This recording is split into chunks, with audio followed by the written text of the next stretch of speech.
Hi friends, it's Michelle here from happyhealthyher.com, and in my last video, which was unfortunately a couple weeks ago, I got a little bit off track with Mercury retrograde. The energies have been super heavy. If you're struggling, I feel you, but luckily today both Jupiter and Mercury came out of retrograde, and so I feel like the energies may be a little bit lighter and easier for the rest of the month. Let's hope.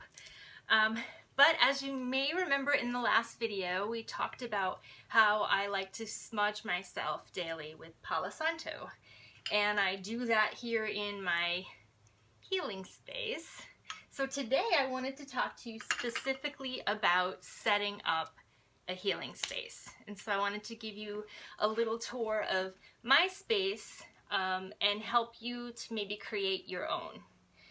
It's not complicated, it doesn't need to be. This is the corner of my bedroom, and I have a floor cushion that I'm sitting on right now. I have this wonderful little butterfly pillow my partner got me. You'll see behind me is my vision board, and so I like keeping it close because then I'm looking at it regularly. Your vision board includes the things you want to manifest in your life, and so I might do another video on that in the future, but if you may in fact already be familiar with vision boards, but I like to house mine here. And then as far as everything else, I'll give you just a quick tour. To start off, I will say, if you're watching this on YouTube, welcome, thank you for following my channel. I am going to be including a blog along with this information so that you have detailed information on how you can set up your own healing space. If you are, like I said, on YouTube, the blog link will be included. If you are watching this on my blog, welcome. Thank you for being part of the Happy Healthy Her community. So you'll just be able to follow along in the blog the 8 steps that I'm about to go over. So to start off, I said this with the Palo Santo video, I say this all the time, that healing is about intention. It doesn't have to always be a complicated process, but it's very important that you set your mind intention toward the positive and that you focus on what you want to create in your life, that you want to create more peace, that you want to create more healing. That is a huge piece of the whole process. It's not so much about the space, it's not about the things, it's not about buying new products. It's actually about how you show up and your intention for creating healing and peace in your life. And right now, let's face it, that's really, really hard. Life has been really hard. We're all in a pandemic. Energy is difficult and there's a lot of stress. And so don't beat yourself up if you're in a difficult period. I think we all are. The tools I'm trying to share are all meant to help you and support you and to be as simple as possible. So with that little precursor, I'll take you through the 8 steps that I think are important for setting up a healing space. The first being that you really want to have a spot that's quiet and tranquil. My spot is in the very corner of my home. It's actually in what is considered, I think it's called the abundance corner in Feng Shui. And so it's a great place for me to have this because in terms of the portion of my house that it's in, which is the very back corner, it's actually a great place to manifest love and abundance, and I believe it's actually relationships as well. So I've actually set up some items specifically in my healing space for that purpose. One being rose quartz. This piece actually happens to look like a heart, which in itself we know can draw in love. So I have this right here. I have actually an entire bag of rose quartz. Rose quartz is a really amazing crystal in terms of it's a gentle energy, it's a loving energy, and it welcomes that into your world and into your space. So that's just like one simple thing. I'm grabbing things as I go, but because it was hard for me to kind of film it so that you see everything. Plus, this is very personal space, so I'm kind of selectively sharing what the pieces and elements that I'm going to bring in here. Again, yours is going to be a very peaceful space as well, and very unique to you. But this spot for me is quiet and peaceful. And so as soon as I sit down, I have this great floor cushion that I'd gotten at many years ago at Christmas tree shop. You can use a regular pillow if you want to, but try to make it as cozy and comfortable as possible. And again, it doesn't even have to be a space.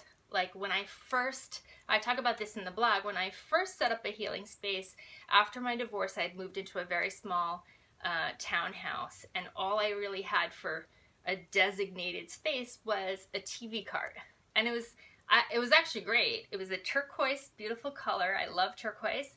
And I just had on that TV cart my books, my smudging tools, anything that's my divining tools. So I have like a pendulum, and I have some crystals, and I have some oracle cards. All of those things were housed in the TV cart. And it was perfect because if I wanted to move it to a different room, it was on wheels and I could do that. So it doesn't have to be complicated. Be super, super simple. You just want to make sure that it's someplace that you can have be your own.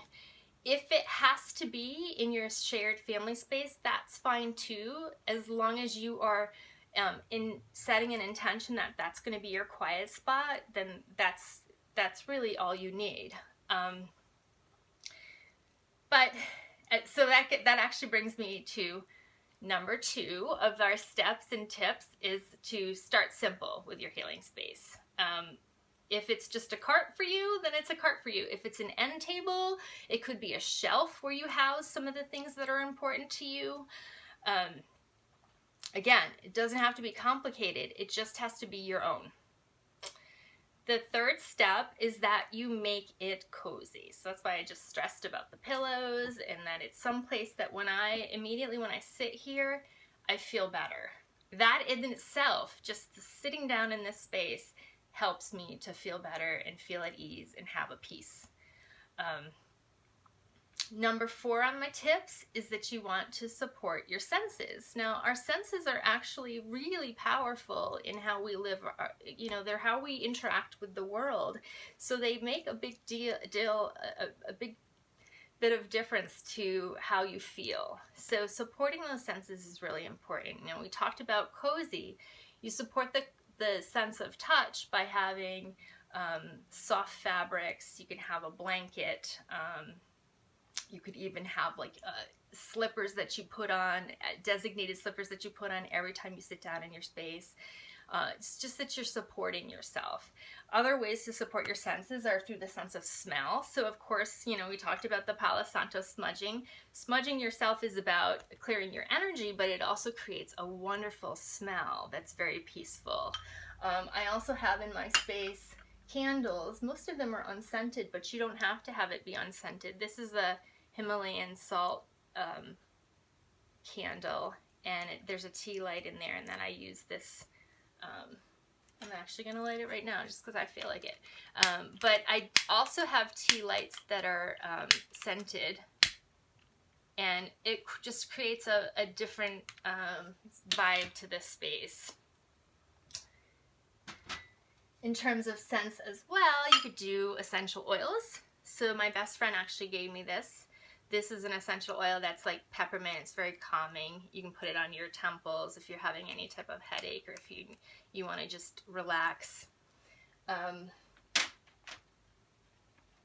In terms of other senses, as far as color and sight is an important one. And so I have loads of crystals. So a lot of them are very colorful, and I can grab whatever one I'm feeling in the mood to work with. I have a beautiful little keepsake that I had gotten from a group I'd been working with. This is very special to me, and so when I look at this, it warms my heart, makes me feel good. So I have that in that space too.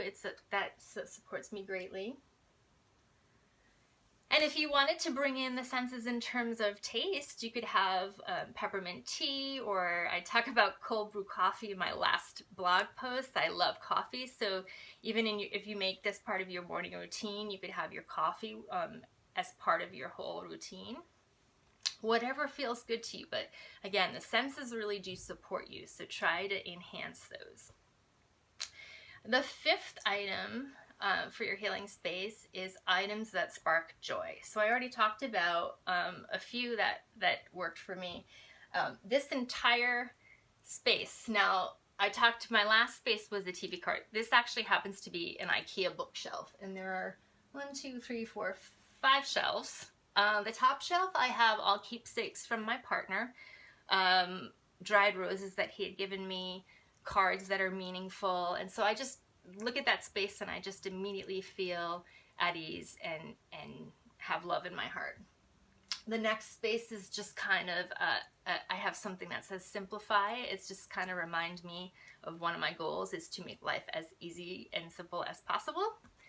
The third shelf, I have a variety of keepsakes. So I'm going to show you just a few that make me super happy.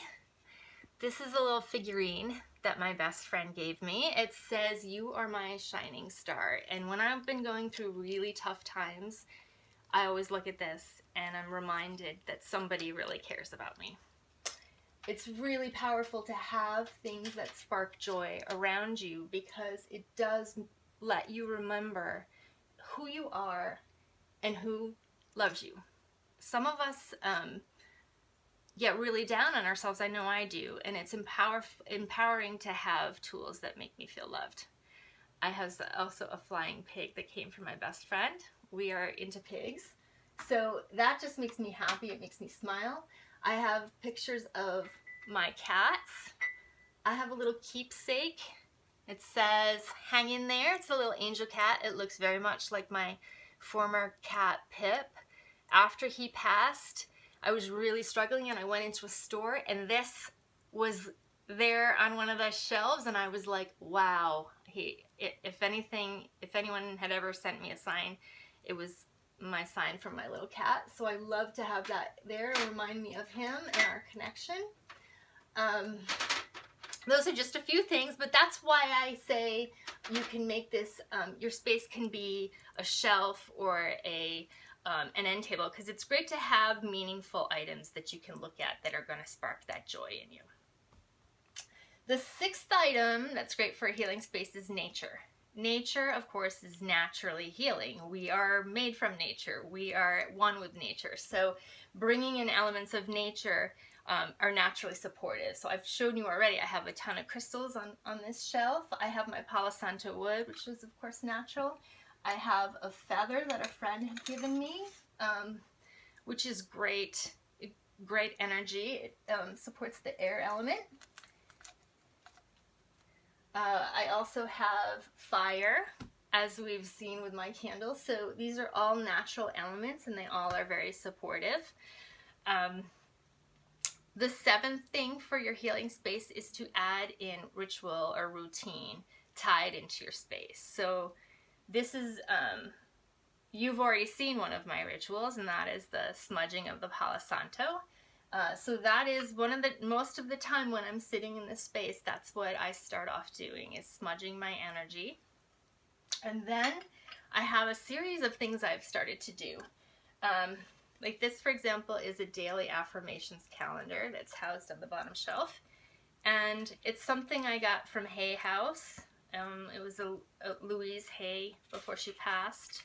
She was a master of affirmations and how healing they can be. So this particular, today, Monday, October 18th, the message is, I have a great relationship with money. It loves me and fills my pockets. So that's an awesome way to start my day. I do that. And then lately, within the past 2 months, I got this I bought myself this as a birthday present. This book, which is called Thriving as an Empath. It's by Judith Orloff. She's the master of helping those with who are empaths. She's one of the first to even come up with that term and understand the sensitivities. And this is great because this has daily messages and inspirations. So today is about celebrating good times and seasons. Every day has a different theme, and it's very powerful and very empowering. There's an intention at the end of each section, and I've just found it really motivating and helpful. So that's in my space too. And then I have, my best friend just gave me this awesome package. It's like a makeup bag, but this is housing my oracle cards. So I have 3 decks right now. I'm sure I'm going to add more to them because I love to pick cards.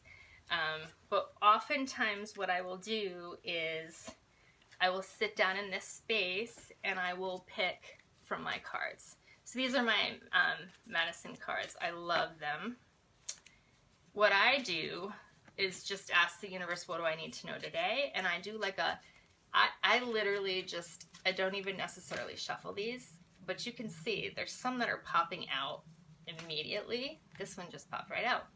So today's message is Jaguar. I happen to know that one well. It's about integrity and impeccability. So it's a reminder that I need to stay within my integrity. So what I would do is I would put this in my space. I might do some meditation later, and I might meditate on that concept of what has just come up for me. Sometimes the messages are very specific to what's happening to me at the time, and so it's very helpful, and I might journal on it. So I keep this little beloved Wonder Woman journal right here, and I will journal on that. So that's just some of my daily ritual that takes place in my healing space. You can do whatever feels best to you. It could just be that you're meditating in this space. It could just be that you're taking a few minutes of deep breathing. Whatever feels good to you. Ritual is really powerful though. If you have a certain routine that you do all the time, that immediately brings in good energy to you, and it helps you to be more grounded. So I do highly recommend that. The final step for your healing space is that you allow it to evolve. Nothing in life is static. Everything changes. Your energy will change. Your feelings will change. Your needs will change. So you're always going to be adding and taking away from your space according to what feels good to you. To be honest with you, I rarely take things away, but more often than not, I add new things. And so many times they're gifts from friends or new findings that I have, new crystals that have been added, or like I mentioned, I'm probably going to get some new oracle decks or tarot decks because those are meaningful to me. So it all depends on what feels good to you, but allow this to grow and change and morph with you. And like my space went from a cart to a bigger bookshelf, yours might as well. So allow that to happen and know that it's very normal, and it's kind of part of that process of evolution, is that you're going to need more things some days and less others. But I do hope that you'll consider setting up a healing space of your own. I hope this is really helpful to you. And I hope you will consider joining the Happy Healthy Her community. There's a link in this blog where you can sign up, and what will happen is signing up just means that you're joining my free mailing list, which I very, very rarely use. I don't email very often, but what I like to do is send out freebies every once in a while. And so in November I'm going to be sending out a freebie on I'm adding more joy into your life. So I know we could all use that. So if you like this video, please, if you're on YouTube, please go ahead and hit the thumbs up. And if you're interested in what I talk about, which is usually happiness and healing and trying to help others live the best life they can, please go ahead and subscribe on YouTube, or like I said, subscribe to my Happy Healthy Her community. And either way, I wish the most happiness and health for you, always. Thanks for watching. Bye-bye.